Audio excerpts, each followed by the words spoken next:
It's time once again to slip into your camo, grab your bow, and join us out in the field for another episode of the Up North Journal, presented by PSE Archery. The Up North Journal crew is knocked and ready to rock for another exciting adventure. So let's step outside and hit the trail. Welcome back to another episode of the Up North Journal, everybody. I'm host Mike Adams, sitting in the cabin tonight with Dan DeFaw. Before we get started, we want to help you save some money.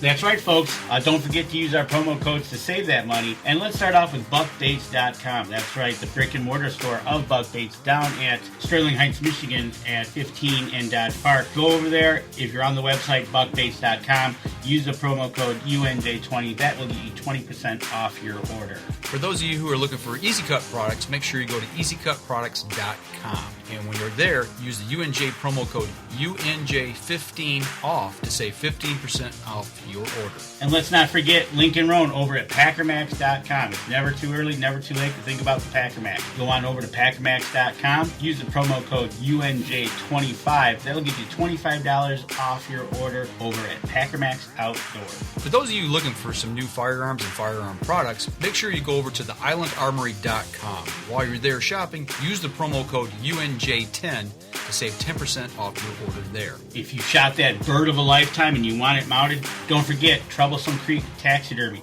We've had them live on the show. We've talked to them. You want to get 10% off your order, go to Facebook, go to troublesome.creek.7, find their website. If you go to our website, UNJ, make sure to click on the button to download the form. You get 10% off over there using the code UNJ10. Looking for that game call, whether it be a squirrel, whether it be goose, duck, deer, make sure you go to JPO Game Calls. Look for them at jpogamecalls.com, and while you're there shopping, use the UNJ10 promo code to save 10% off your order. And Miller Deer Tracking, the man that seems to never sleep during deer season. Get 20% off your next deer tracking using the promo code UNJ20. Look for Miller Deer Tracking on Facebook or give him a call over at 810-240-4891. Looking for the hottest new plastics to take on the water, whether it be hard water or soft water? Make sure you go over to southernindianabaitco.com. While there, use the UNJ promo code UNJ10 to save 10% off your order. Deer Camp Coffee, folks. We drink it every night on the show. You want to try it? You can go to the brick and mortar store at 15 and Dodge Park at Deer Camp itself, or go to deercampcoffee.com. Also use our promo code UNJ10. You get 10% off your order. And don't forget, get a bag of the UNJ medium roast blend there as well. All right, Danny, where's our live view camera look from tonight? Good evening, everybody. Live in the cabin. Tonight's live look in. We have to go way up north to Iron Mountain, Michigan, where it's 29 degrees and 15 inches of snow. Yeah. Compared to last week when I drove to get here. You know, we're getting that this Friday. Well, that's what they say, you know? So there you go, folks. If you want some snow to go snowmobiling, go way up to Iron Mountain. And it's 29 degrees, so it ain't going anywhere. There you go. All right. Well, hey, welcome back. Another week of Up North Journal Live. We're in the cabin tonight. Mr. Adam Winn sitting in his fishing dock, the UNJ boat dock. I'm going to talk a little bit of ice fishing. We ought to call it the UNJ ice shanty right now. We should. So, how you doing tonight, Adam? Good. How are you guys doing? Having to put up with Danny once again, but you know how that goes, so. You love me and you know it. We wouldn't have been doing this show since 2014 together if you don't. It's been that long. It has been that long. Is that not great? Wow. I know, right? Man, it is awesome. Now we got Adam on board. It's March 1st. You know what that means? It's leprechaun season. It is! And you know what that means. We're going to have to make a trip down to Leprechaun Deer Camp, and we're going to have to get our Shamrock. leprechaun scent from him. You can get some I'm going leprechaun to. scent. I will stop there again. You and go right ahead. You know, Call all your Lucky buddies. Huntsman. Yeah. Flavored coffee, right? Yeah. You get all that goodness and you go with it. Yeah, you know, we're having Adam on tonight talk about his... Let's talk about fishing. Let's move along. Before we get there, though, let's step back a little bit to this past weekend. We were down at Outdoorama.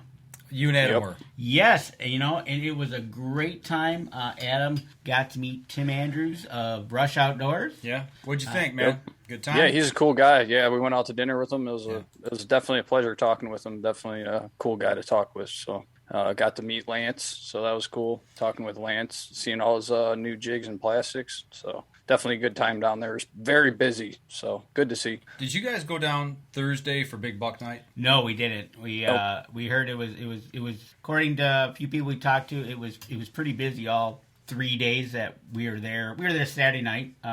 And when Adam actually got there before I did, and he said the parking lot was quite busy. Okay. Yep. And then when I got there, it wasn't 20 minutes later. You could tell it was getting towards that dinner hour. Right. So, but yeah, it was nice to see shoulder-to-shoulder people again in a public, watching the chainsaws.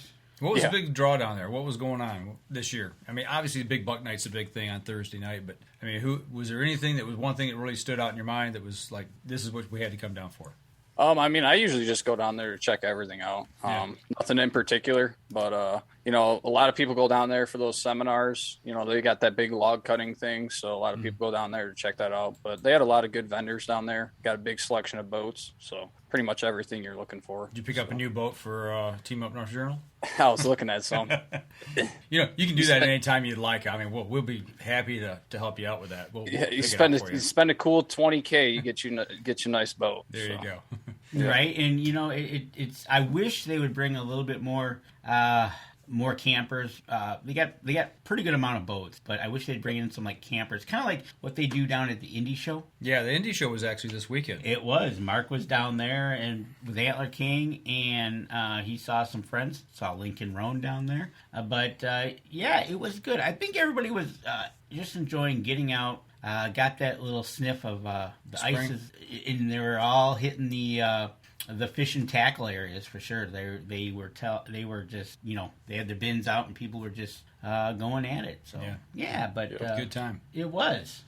Well, man, everybody, it seems like they're commenting, Adam, on Mr. Photogenic, the Mr. Photogenic with the stash there. So. Oh yeah, you like that? Yeah, Mark, it's a little something new I got going. Yeah. Well, Mark, I shaved mine off and bagged it up, and sent it to him so he could glue it on there. So if I did that, it'd be great though. So right, and if you could, before we start our talk, if you could show my screen.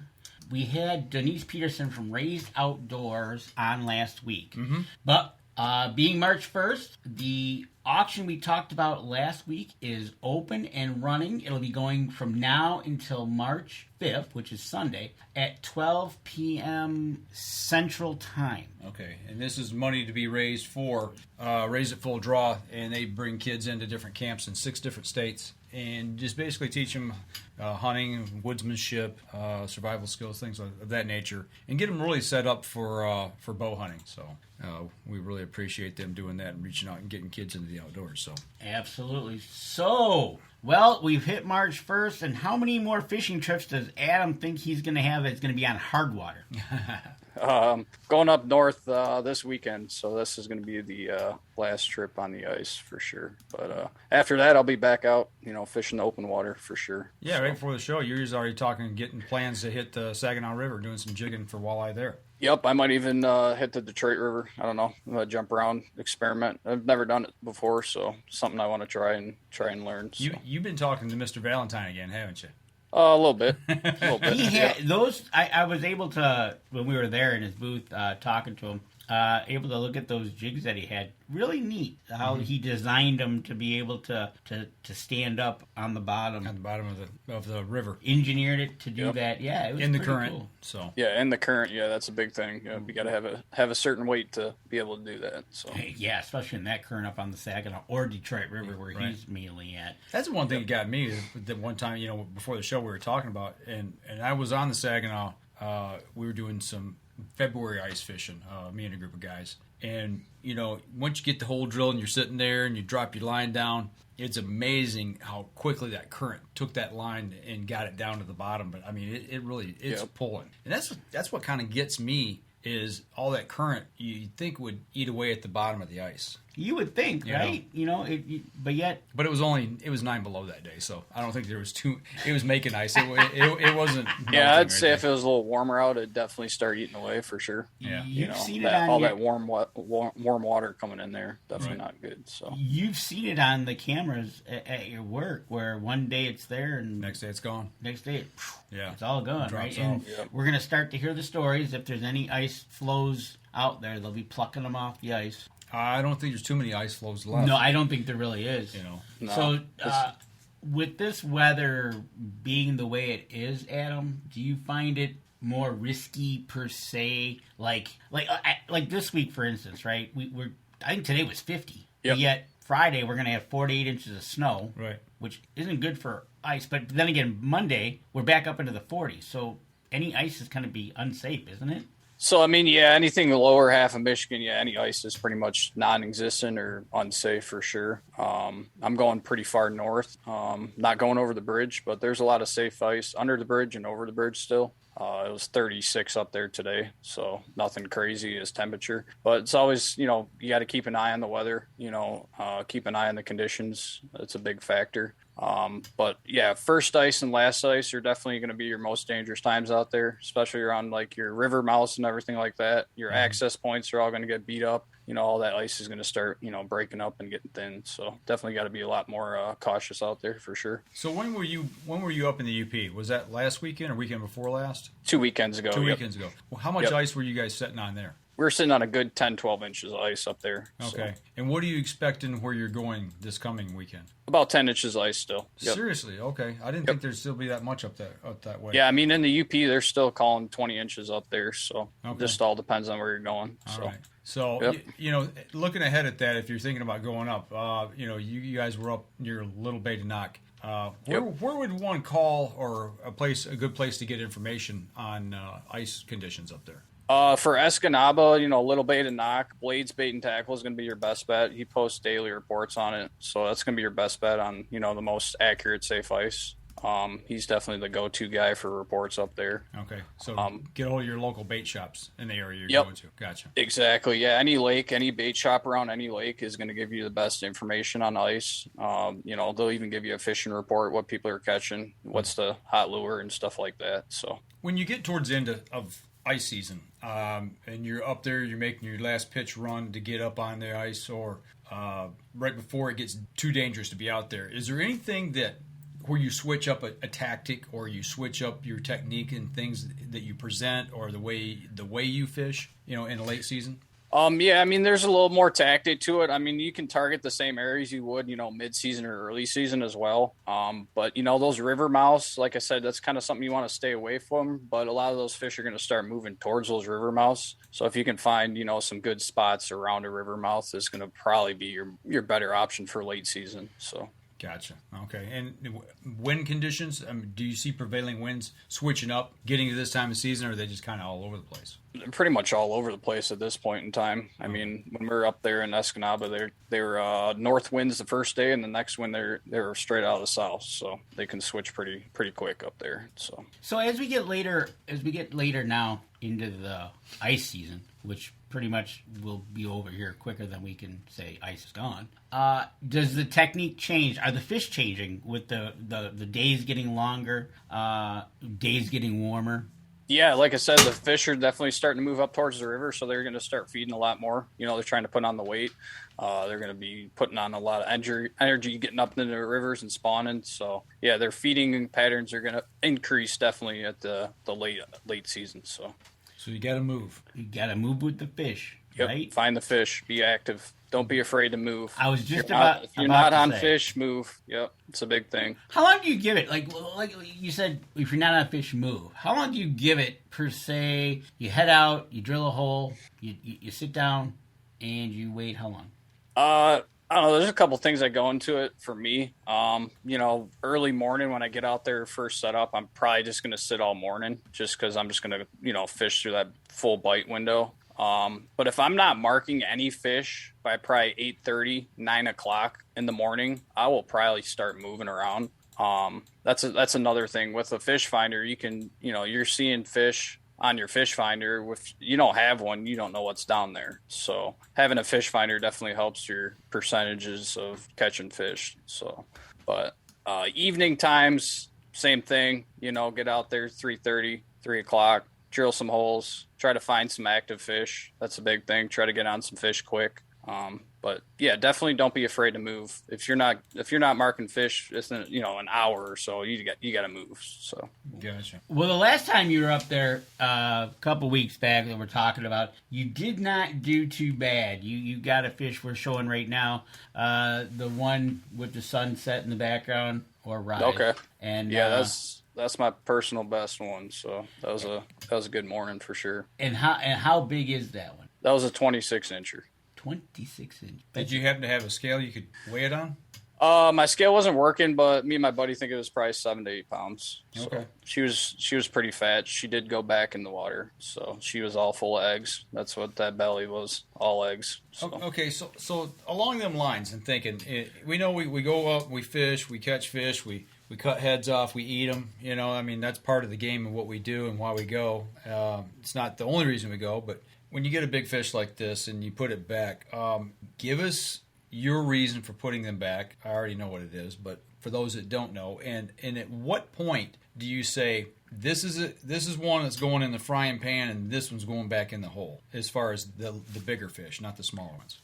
Yeah, so anything like over 24, 25 inches, I'm usually throwing back. Your best eaters, in my opinions, your 15 to 18, 20 inchers. Those are your best fillet size. Those big fish play a big part in the system. Like I said, that all that big belly is all eggs in her. Mm-hmm. A lot of the fish that we kept that were even 20 to 16 inches, all were full eggs. So that's a big breeder fish. So that's a big reason why I threw her back. So definitely plays a big part in the system. So Gotcha. Like you said, she didn't get that big for a reason. So she's been around a little while, Yep. and she knows her stuff. So getting her back in the water probably helped her continue on her trek heading for the river. Yep, exactly. Looking at Hopefully catch her when she's 28 or 29, There you maybe go. 30. and Yep. another opportunity to catch it. Yep. A fish that big, is there a way to guesstimate or estimate how old that fish might be? I personally don't know. I'm sure there is, but I don't personally know. I know the DNR, that's why they do the tagging, is that's a very accurate way to track an age on a fish. So I'm not sure if there's an actual really accurate way to, judge a fish's age, but I know the DNR like to use the tags because it's a very accurate tracking for the age. Plus they get when you report a tagged fish, they know exactly in the area where you caught it, so they can know where that fish traveled, where it's been, and how long.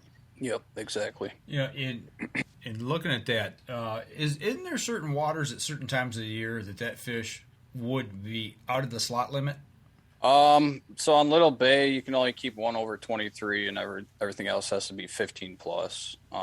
As far as other slot limits for like open water, I'm not really sure on that. I don't think so. I'm pretty sure it'd probably be the same limit. And that's a good play by the DNR, right? You got these bigger fish, like you said. She knows what to do. You get to keep one, but if you catch more than that, we need to put them back. Right, exactly. Get Yep. them back in the water and let them go from there. But the other picture I got up there right now is a little bit smaller fish. Now, did you keep this one? Which one was that one? It's another shot. It's not as big, obviously. It looks almost as long, but it looks definitely smaller size. That was probably the 24 and a quarter one I caught. I did keep that one. Yep, Yeah. that was my one fish over 23 I kept. So. As I say, it looks. And about she 2 wasn't. foot That long. one wasn't as fat. Didn't have nearly as many eggs in it. So. Right. And you can tell that right in the picture. I mean, just going back and forth between the two, the difference in fish, which makes me want to believe one's older, one's younger. One would Yep. think. One would think, right? So, but it's just that doing your part in conservation, and we'll have to ask a couple of experts that we know how to age a fish. Yeah, I'd be curious for sure. You're not supposed to ask a fish its age. Oh, wait a minute. No, that's something else. Never mind. You can definitely try, but if it talks back to you, It's Mr. Limpet. Mark Coleman says, measure the dorsal fin 1 year for every inch. Oh, he says he just made that up. Okay. Yeah, I'm like, I've never heard that before, Mark. I've never heard that I'm not a either. fisherman, but I've never heard that. So, all right. You know, There's a Weisenheimer in every bunch. Wow, you're right. It is. Well, I'll tell you what, we're bumping up here on the first break, so let's take our first break. We step outside, we come back, we'll get a little more into what happened to Adam up on the ice this 2 weekends ago. So we'll be right back after this.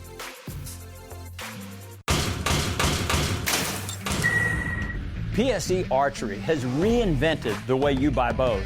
From now on, you can make the most educated decision possible.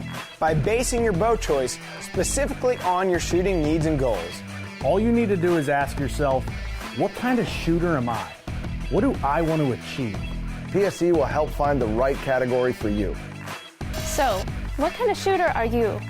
Find out at psearchery.com.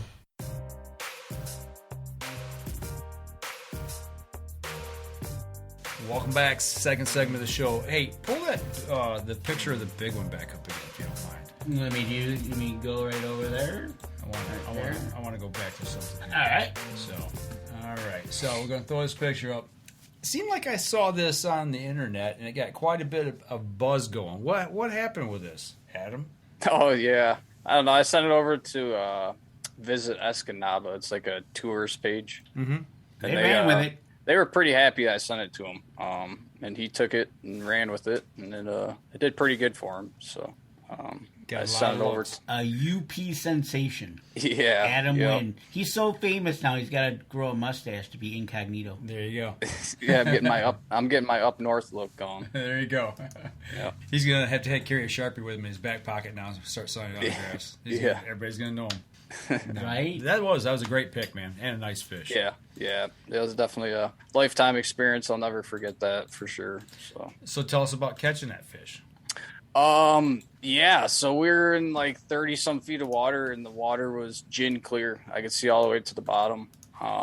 So I was sight fishing. I actually saw her swim in. Didn't see it actually bite my jig because I was just watching my fish finder because it's the most accurate thing to watch. But yeah, it was pretty cool. I didn't realize how big it was until I got it right up to the hole, and I was like, holy cow. Because when you're looking 30 feet down in the water, you know, the fish only looks that big, but it actually is, you know, a lot bigger. Right. So, but yeah, that was definitely a good experience. So I was very happy. So was you hooping and hollering and calling the buddies over to get the camera?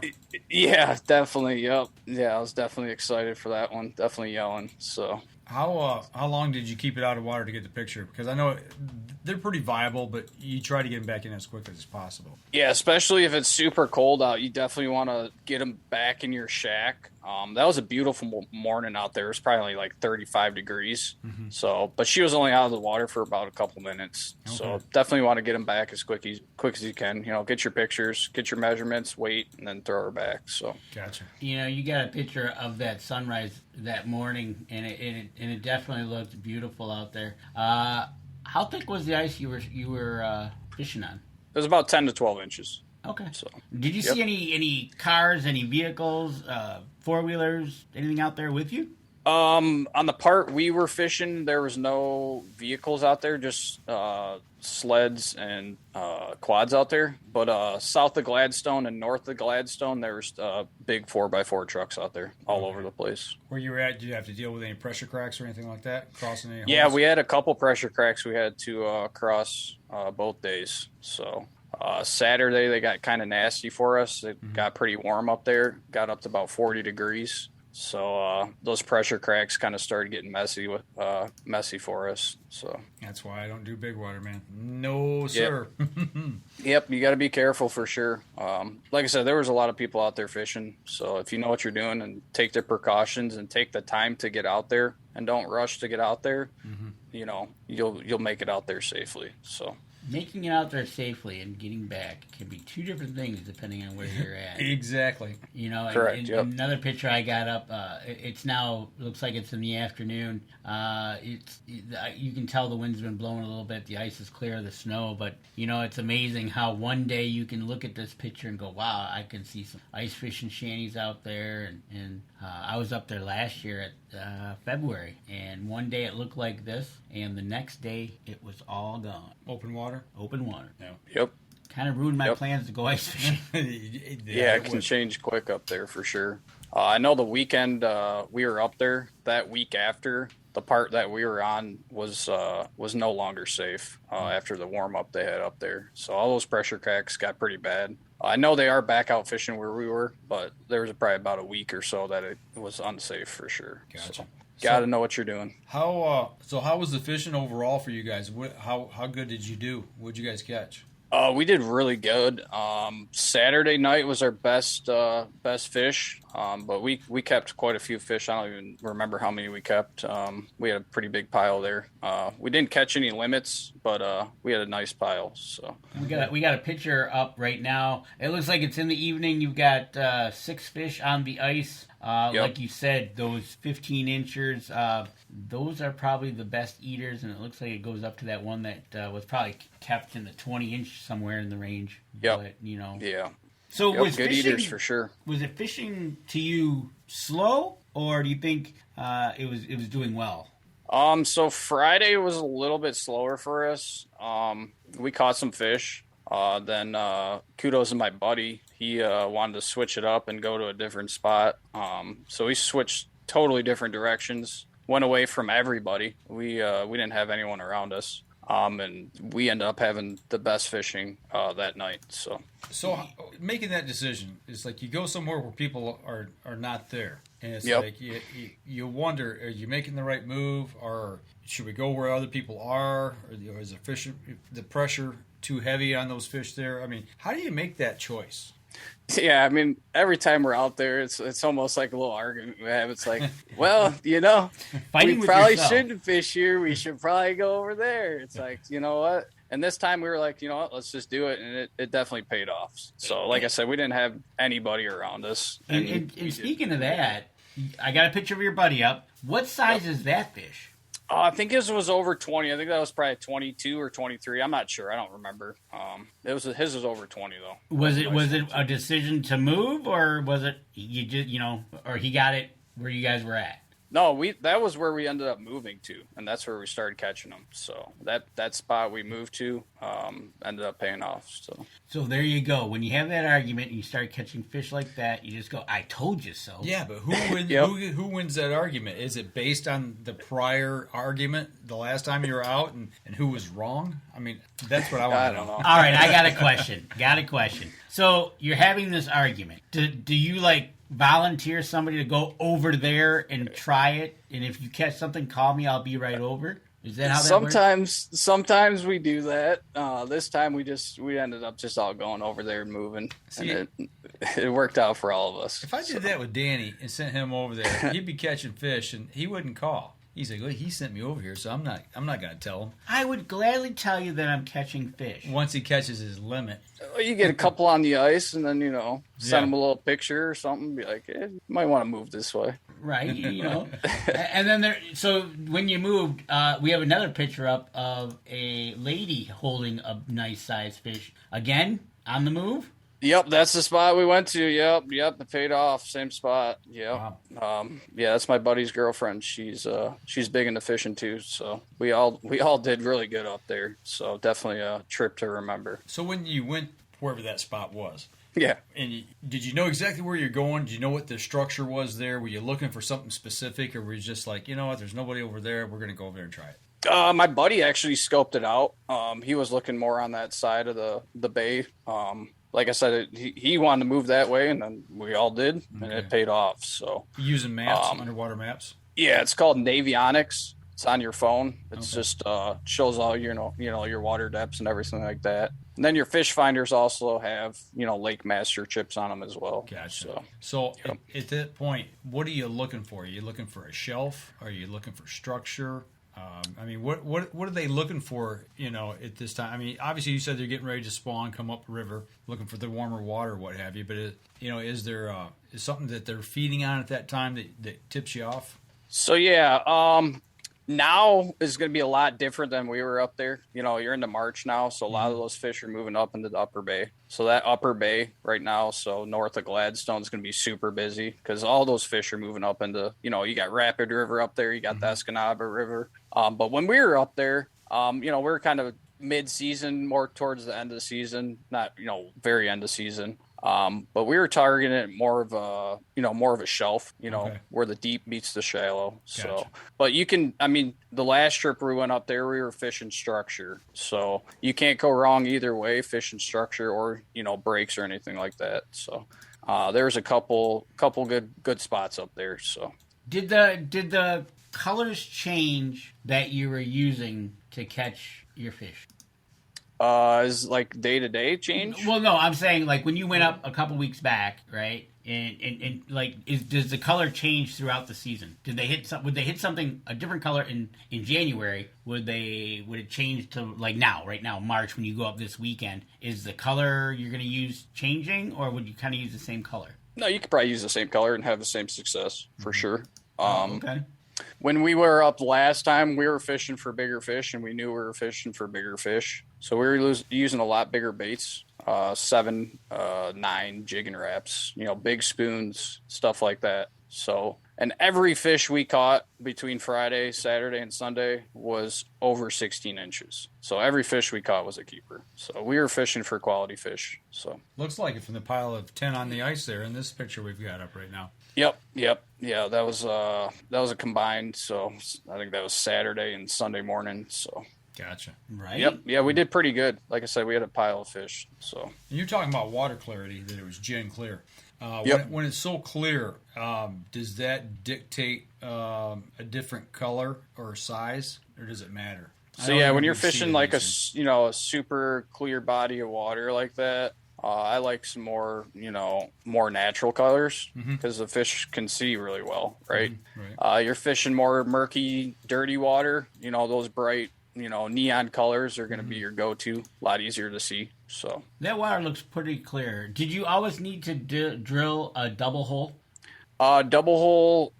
Like I said, we knew we were fishing for some bigger fish. So the double holes we were running. Definitely recommend the 8 to 10 inch hole. Double hole is definitely recommended if you you're definitely going to get into some big fish. So there you go. That's the thing. When you're out there and your target fish are going to be bigger than that little 8-inch hole. I can definitely understand why you're going to need to open that up. Yeah, better to do it right then than after the fact, right? Well, exactly. Yep. Mark's asking if you'd be so kind as for since it's his birthday month, if you would give him the longitude and latitude of where you were catching those big fish.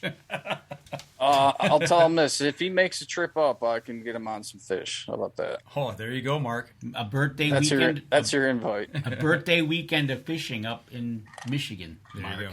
Take him up to the UPA. Right? Yeah, that might be a little too far for him. Yeah. He might not like that bridge either. Yeah, especially on a windy day. Yeah, or a snowy one. Oh. Yeah, I remember we walked that on the bridge walk one year, and they stopped everybody, and we were trapped on the other side. And they're like, "Well, what do we do with all these people? Because it's so windy." And they're like, "Well, there's nothing we can do. Send them." Because we came from that side. Well, you got to get back. You got to get back. So we're walking the bridge, and the bridge was swaying. And when we were walking, you were walking like side to side because you could feel it moving that much. Isn't that amazing? Wow! You'd think that bridge would collapse. Yeah. No, it's been up there for a little while and still hasn't fell in, right? So, it's just awesome. And I think we're going to come up on a break here. Yeah, let's go ahead and take our next break. We come back. There's a couple other pictures here that I saw that kind of intrigued me that I want to ask you about as well. So we're going to step outside, take our next break. We'll be right back after that. PSE Archery has always dominated the speed category. Now, the most revolutionary cam system ever to hit the market has perfected the shooting experience.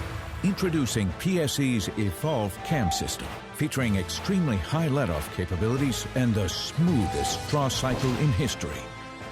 No other cam system has ever delivered this level of total comfort and total control. Experience PSE. Experience performance. Welcome back. Third segment of the show. Yes, sir. That's not on the ice. No, Or does you it know, look like it's on the he's ice? been on the ice fishing and catching some big ones and some Did you catch a lot under the limit first? No, we didn't catch any. No, they were all over 16 inches, I'm pretty sure. All right, so midday you decide to have a break. We got a picture up right now. It looks like you're looking down a river, but it's still frozen. What river is that? That was the Ford River.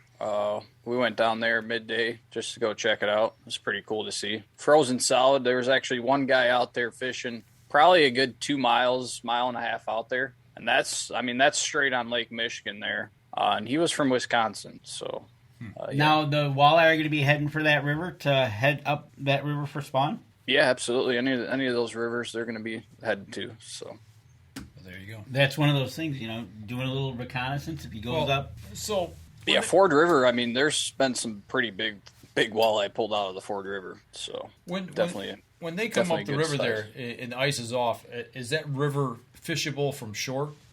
Yeah, every river is different.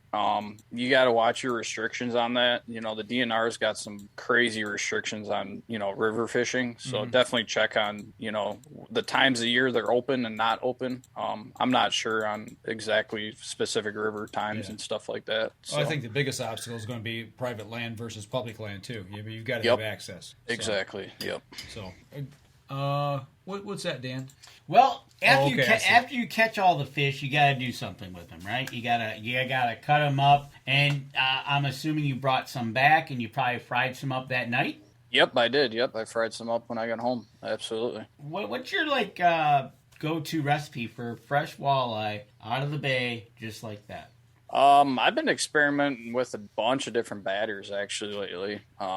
Everything from Drake's to offshore to 906 I've tried their batter. I've just been experimenting with just a lot of batters, just deep frying it. So okay, nothing too fancy, just rolling it, getting the batter on there, and dropping it. Exactly. Yep. Nothing crazy to it. That's the best way. Simple. Keep it simple. All right. Well, that's the most important thing, right? Keeping it simple. When you cook, it's so good. Yeah, you can't beat fresh walleye. No, you can. It's about perch and walleye. Those are about the two best that you literally... Same family. Right? And there you go. Go back to that one, right? Let's go. I think I know where you want to go. Yep. Oh, this one? Nope. Keep going. Right there. All right. So we're going to start here. So besides looking around rivers, you went to a place you've never been to before. One of my favorite places. It's one of Mike's favorite places. You stopped at the... Rapid River. Yep, Rapid River Knifeworks. Yeah, that place was definitely a pretty sweet place to stop at. They got everything in there. Mounts that I've never seen. It's pretty incredible taxidermy in there. So the picture we got up now, it literally has a in the middle of the showcase area a full size bear. Yeah, that thing had to have been over 10 feet tall. That thing was pretty tall. Yeah, this place has just been recently remodeled too. Right, within exactly. the last 3, 4, 5 months? Yeah, something like that. Yeah, exactly. And look at that marlin up on the wall. Yeah, there was some incredible bucks up in there too. It was pretty cool to see. So not only that, they have some beautiful knives up in there too. What did you buy us? So, I didn't buy anything. No, he put an order in for Up North Journal knives. Okay. Yeah, I could do that. Actually, none of the guys were there actually working on knives. We stopped in there on a Sunday. Gotcha. So yeah. It's good. It's good to see that they've gotten to the point where they can open like that on weekends and not only because I know a bunch of times I've missed it because years ago because they just weren't there. Right. But now, obviously, you being there on a Sunday. I stopped up there. It was in the summer one time during the middle of the week. I forget. I think I may have been up for a trapping convention or something like that. And right off to the side there is where they make them. And they had a big, huge, a giant pile of antlers. And the guy was working on a blade. He was, I don't even remember what he was doing. I think he was knocking the edge down, just shaping the metal for the blade. And he stopped for a minute and talked to us. But the antlers, were for knife handles. Yep. And that was pretty cool. Yeah, I think he does like mammoth tusks and stuff like that. He does some pretty exotic knives. I've got a pack axe don't have it here. I've got to find it. Jacob found it. Said it's here since we've moved, but the handle is blue, like a bluish color, blue and gold, and it's all epoxy. It's been pressured with epoxy, pressure infused, and that came out of Alaska, out of the permafrost, and they said it was like well over 10,000 years old. Some kind of wood that they pulled out of the permafrost. But yeah, they did that epoxy on it to make it stable. So it's pretty cool. But yeah, they do all kinds of crazy stuff for handles. And you just told me before the show tonight that they were using antlers for something else now. Yeah, they had salt and pepper shakers in there. I think they even had some like silverware sets and stuff with deer handles or deer antler handles. So there you I think go. they're expanding the horizon. So. Well, obviously, you're trying to stay in business, so you got to keep up with it. And if you're doing anything with antlers, might as well just venture out, right? And obviously, the next picture we're showing is when you must have turned around because now you've got a full-size brown bear staring at you that looks like it's ready to rip your head off with some moose antlers, I do believe. That's pretty tall, huh? Yeah, that thing was huge. Yeah, that was cool to see that. Definitely. So that puts you into perspective how tall those ceilings must be in there, right? Right. Because there's a billy goat up on the wall. Yeah, I mean, you can see the lady standing behind the desk there. I mean, that place is huge. So definitely was impressive. I've got to make a stop up there and check it out here real soon. Absolutely. I have not been in the new store, so I'd like to definitely stop there and check it out for sure. But yeah, all in all, what do you think? So far, you got one more trip, but all in all, what do you think overall your ice fishing season has been? I'd say it's been pretty good. I caught my best walleye this year. Actually, both Saturday I caught my PB, which was a 24 and a quarter, and then I caught my other one, which was 26. So can't really beat that. As far as downstate this year, it was pretty rough. I only got out like 2 or 3 times down here, so that was kind of unfortunate. I didn't get to do any pan fishing really, which I really enjoy. Getting on some big crappie. Mm-hmm. So as far as downstate, wasn't really that great, but up north this year was pretty good. So the ice wasn't really that great down here. I mean, we've had a warm summer. Yeah, it basically was summer. It felt like we had a warm winter. So they never really built anything to get out substantially on and last. No, there was multiple tournaments that I wanted to go to that all of them got canceled. Yeah. So it didn't happen. Right, the Central Michigan tournament was canceled. Yep. Question coming in: did you lose any hardware? Did you did you lose anything? I didn't lose anything this time. Last time I lost my heater. I didn't lose anything this time. All right. After you lose something once, you kind of like okay. Lesson. Okay, tie it down. Yeah, you start looking around, every second. So the picture we got up next, you and your buddy are holding 2 awesome fish. So this kind of sums up your trip. Yeah. You went up there looking specifically for bigger fish, and you both looks like you came back looking pretty smiley there. Yeah, yep, and they were up there the weekend before that, and they actually had a phenomenal weekend the weekend before I was up there. So the fishing is definitely good. So looks like you had some good weather too. Yeah, beautiful weather. Yep, Saturday, like I said, it was almost 40 degrees, so it was nice. We were out there, popping around in hoodies, so it was nice. You can't beat that when you can be on the ice and be in your at least a hoodie and be comfortable. You were in a ball cap actually too, so that makes it even the more better just to get out here. In this case, in the UP, and enjoy what we have in each season. Yep, absolutely. We're going to switch over here, and that ice will be gone. But then the boats are going to take over, and like you said, they're going to be aiming for the rivers, right? Yep, yeah, definitely. I mean, that whole bay will be on fire. All those fish in Lake Michigan will be coming up into that bay, so that whole bay will be packed with boats. So I've seen that before. You go up there a little bit early, and man, it's like there's 2 seasons: ATV season and boat season. Yeah. So it just nothing like being around a boat launch when it's busy and people backing in and taking out, and that's when the fun begins. You literally have to get there early. Especially like the Ford and all those rivers. If they got a boat launch in the area, then you better be there early and you better know how to back a boat in. Yeah, I mean, that's even some of those spots up, by, Saginaw River, like the Zwaukee Bridge launch and stuff like that. If you're not there by 7 a.m. when they're fishing on the boats, that place is full. Yeah, You you're ain't not getting out, in. so Yeah, there's no parking spot. Nope, you better be there about 5:30.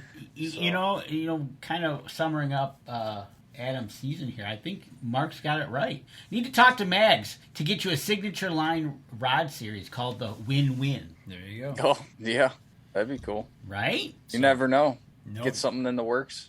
There you go. So, next week, Mullet Lake.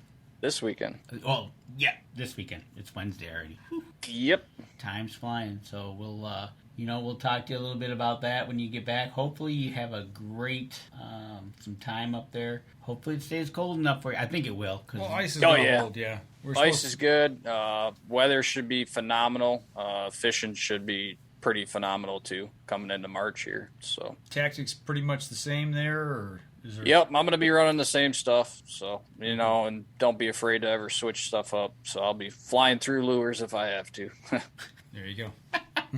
Make sure you have an ample supply of tackle. Well, you got color, you got size, you got types. I mean, you got to have a full accoutrement of gear. You literally do, or else we've seen it when we've been out with on the Rock and Reel. He's got a whole bunch of everything, and trying to hit the right one in color is whole lots of everything, right? Yeah.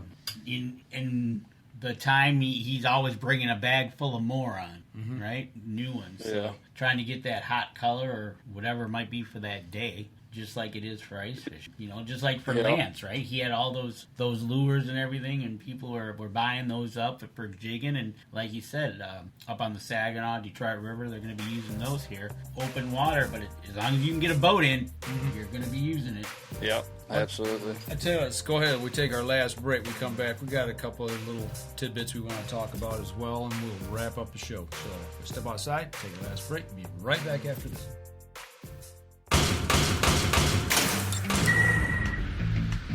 Acceleration is part of PSE's DNA. PSE pioneered the speed movement.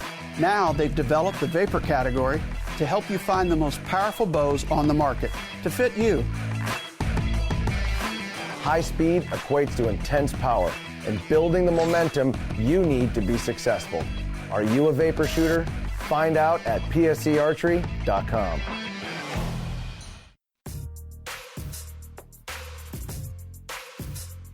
Welcome back. Last segment of the show. For those of you listening on the podcast, we'd tell you you needed to see what we were just talking about, but the auction and the webpage will be done by this weekend. So, right, if you have this posted in time, Danny, they can go over and get that information in break 3. Right, you'll see it right back here on the live show. Go check it out if you're listening to the podcast, or you're going to catch it. Hopefully, I get it before the weekend on YouTube, and then you can go over there, check out great cause over there for them at the Iowa Deer Class. But Adam, have you ever belonged to a club before? Archery club or a gun club or outdoor club or anything like that? Nope, never. Never. Well, Mike here has decided to move over to the Saginaw Field and Stream Club. Haven't done it yet. I have to go to an orientation in 3 weeks. 3 weeks from yesterday, as a matter of fact. And they have a clubhouse. They've got an archery range, a firearm range. What was your... we've actually shot there before. The R100 is there. Yep. For us, we've been there before. What was your attraction to going to this place, Field and Stream? I know it's up here relatively closer to where you live now. Yeah. I belonged to the Swartz Creek Sportsmen's Club for about 10, 15 years. Great club.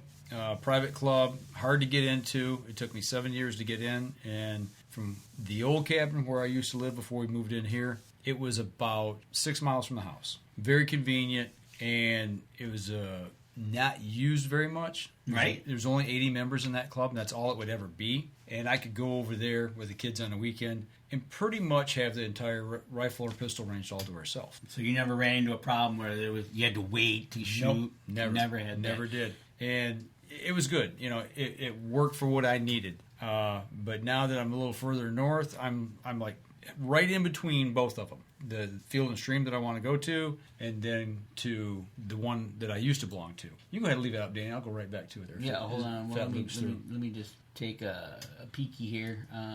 But the reason that I was familiar with this place because we shot the R100 there. Yep. And I had the opportunity 2 weeks or 3 weeks ago to go up with a member and shoot the pistol range. And just driving through, seeing the way they've laid out the new ranges and how big they are, how nice they are, I thought, I'm gonna go up and talk to them about, joining the club. So I was up there the following weekend, and I went in and talked to a gentleman about it. He's like, "Well, you can't do it today." I mean, I was ready to sign up right there. Okay. I've been to the archery range one time, the indoor range, and that's probably the biggest selling point to me is it's an indoor range. As a member, you have 24/7 access if you pay extra for that access. Which the access card. Very reasonable. So my first time dues, initiation, and range card and all that kind of stuff is, I think it's $140 a year. And then the next year, I think it drops down to 100 or 110. And I was paying 75 or 85 at the other range, but I didn't have the archery. So that was the big selling point for me to go there, was the fact that, I got indoor archery range, and it's 24/7. He said people come in there after work, they'll be 2, 3 o'clock in the morning. You pop in, you swipe your gate card, drive in, and then swipe in to get into the indoor range and shoot. So. Right, and they got different leagues there, obviously. They got a 5-spot, or they got like a Wednesday night, Tuesday night animal league. They got some morning leagues as well. Yep. But it sounds like this one, like you said, the 24/7 access. If it's raining out one day, you'd be like, "Oh, I'd really like to shoot." You can just go there and go in and shoot, and I can definitely understand the archery perk there. Yeah, well, right? When we were shooting leagues for, what was it, 2, 3 years? How many years we shoot down in Oakland County? And, and that really grew on me, especially in the winter when it's cold out. On a Sunday night, you go down, you shoot leagues. The camaraderie, just staying in practice, all of it. There's just so much you get out of it. Picking the brains of other shooters and what they're running and how it works for them, and tips and techniques and tricks that makes them successful. I just thought I got to get back into this. And moving further north from the gun range and from Oakland County, it just didn't work for me. Exactly. I'm looking at the rifle range. Maximum is 100 yards. Mm-hmm. Okay. Yeah. You got a 12-lane, 100-yard rifle range. You can pull in to 50 and 100. It looks like, right? And then with that, they've got leagues as well. A black powder league.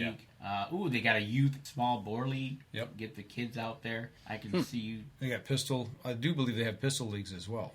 Right, pistol. Is it all outdoor shooting ranges? Yes, except indoor. Okay. No, they're all outdoor shooting ranges, but they're all covered. Gotcha. Which is really nice. So you could even go out there when it's a little rainy. Yeah, if you needed to. Yeah, as long as it's not blowing hard, you can get out there and get under some cover and and shoot as well. So, but yeah, just for the amount of money I was spending before, to me this is it's the same distance. And I'm like, I think I'm gonna go try it. It's a bigger club with more people. So, obviously that's gonna be different than what I was used to, but we'll make it work. Well, I'm gonna try it and see what happens. Right, and you can get up there and Mr. Coleman says it looks like there's good morale mushroom hunting area.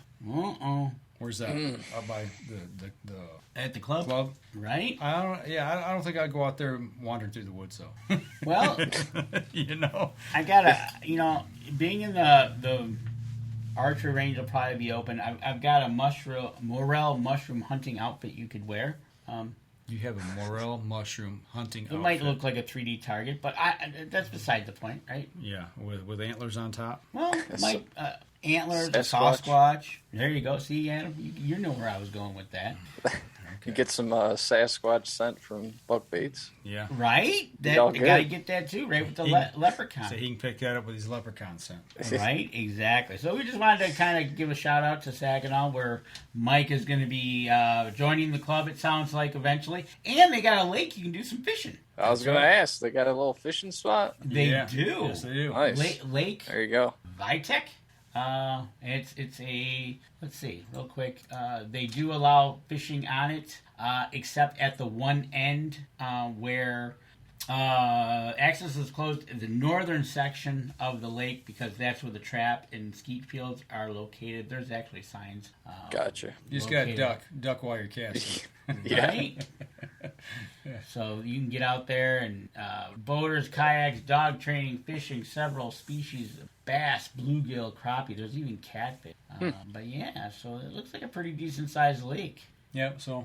Oh, you can camp there. Yeah, it looks like you can camp there as well. So yeah, I gotta do a little more investigating on it. But just from what I've seen already, it's pretty much it's a done deal. So looking forward to it. Yeah, that's be a cool spot to go camp. You can spend a little weekend there. Yep. Camp, shoot the bows, shoot the guns, cast the line, all that kind of good stuff. Ooh, the campsites are right in line with the boat launch. So you can do some camping, go do some kayak, do some fishing. We're gonna hear some live feeds from Mike on the cowboy range. Interestingly enough, when I was at the pistol range, I needed some ammo for my 44 mag. Okay. And I so I'll stop at Cabela's on the way, through town that morning before we left, picked it up. And I'm looking for 44 mag ammo. And, ammo is expensive. There's no two ways to cut it. But the cheapest ammo that I found, a carton of 50 was, I think it was $54, but it was cowboy ammo. And I went, okay, we're just target practicing, no big deal. I said, that's going to be a light load. Right. I said, because it's got an 8-inch barrel on it. You've seen that Red Hawk. And it still jumps, with a good load in it. And I thought, well, I want to try these and see what they do. I could actually probably shoot that very comfortably one-handed. Right. If I could hold steady enough. But no, the cowboy loads, those are fun to shoot. Were they? Dirty ammo, though. It does produce some smoke, but still, it was a nice light load. So made for fun shooting. Yep. As opposed to the typical 44 mag, no fun shooting. Right. When you're putting a hunting load through that thing. Yeah.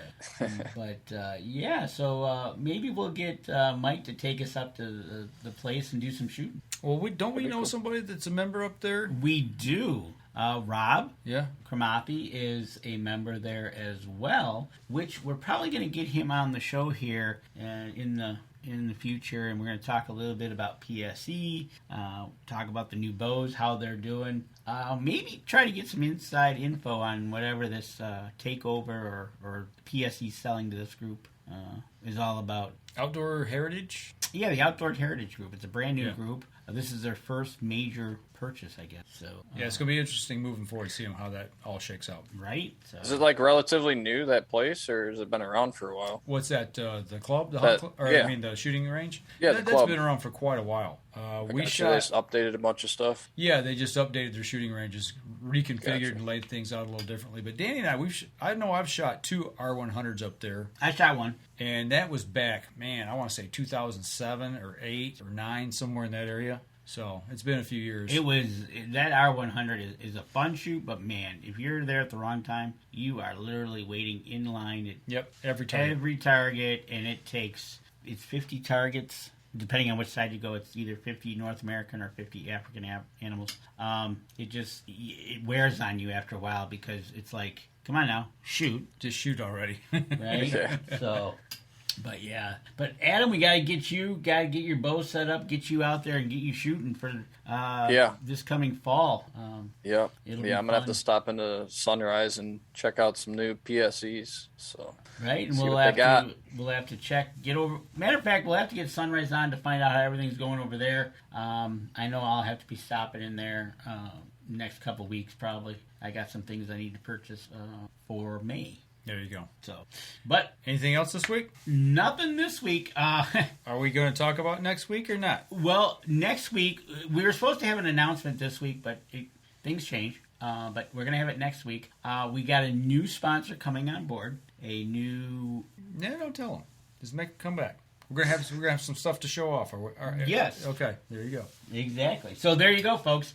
Tune in next week for a special announcement before we have a break for a week because you won't be here. That's right. I'm kind of getting in the mood right now. I wore my saltwater fishing shirt here, so we're going down to the beach. Heading south. You do some fishing?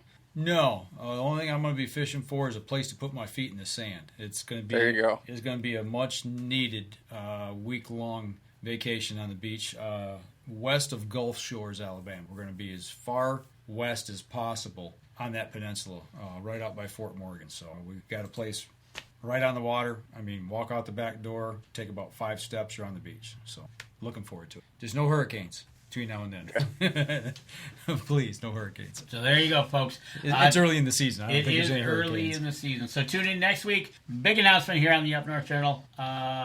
Stay tuned because we're not going to say any more about it. There you go. So, Adam, thanks for joining us tonight. Thanks for wrapping up ice fishing for us and talking about your trip. Good luck next weekend. Hopefully you guys limit out and got something else cool to take pictures of and talk about. So sounds good. All right, that's going to do it for us this week, folks. As we always say here, give us a like, follow, share on the social media pages. And if you're listening over on iTunes to the podcast, please go over and give us a review over there. That helps us and helps the people who support us. So that's going to do it for us this week. We'll be back again next week, same time, Wednesday night, 7:30. Y'all take care. This episode was brought to you by PSE Archery, Deer Camp Coffee, Buck Baits, JPO Game Calls, The Island Armory, Hacker Max, Sunrise Archery, and C3 Better the Hunt Technology. Thanks for listening, and join us again here next week. Until then, remember, as we always like to say, if you're out on the water or in the woods, shoot straight and be safe. Until next week on the Up North Journal.